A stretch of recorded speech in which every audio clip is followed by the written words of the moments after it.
Are you glad you are not God? Ascribe to the Lord, O families of the peoples. Ascribe to the Lord glory and strength. Psalm 96:7. Here's at least part of the experience that the psalmist is referring to when he says, ascribe, give to the Lord strength. What are we doing when we ascribe to the Lord strength?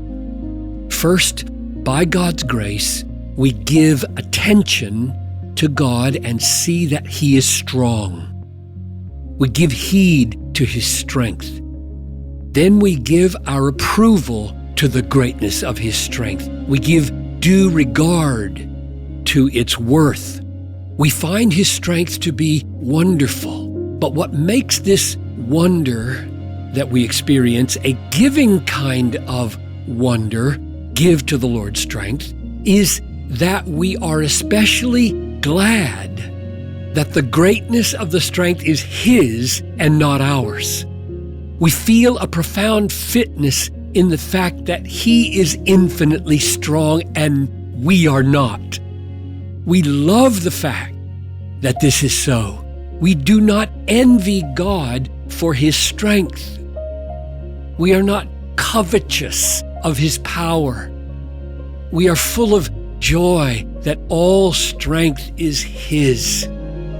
Everything in us rejoices to go out of ourselves and behold His power, as if we had arrived at the celebration of the victory of a distance runner who had beaten us in the race, and we found our greatest joy in admiring His strength rather than resenting our loss. We find the deepest meaning in life when our hearts freely go out of ourselves to admire God's power rather than turning inward to boast in our own, or even to think about our own. We discover something overwhelming. It is profoundly satisfying not to be God, but to give up all thoughts or desires to be God. In our giving heed to God's power, there rises up in us a realization that God created the universe for this, so that we could have the supremely satisfying experience of not being God, but admiring the godness of God, the strength of God. There settles over us a peaceful realization that admiration of the infinite is the final, all-satisfying end of all things.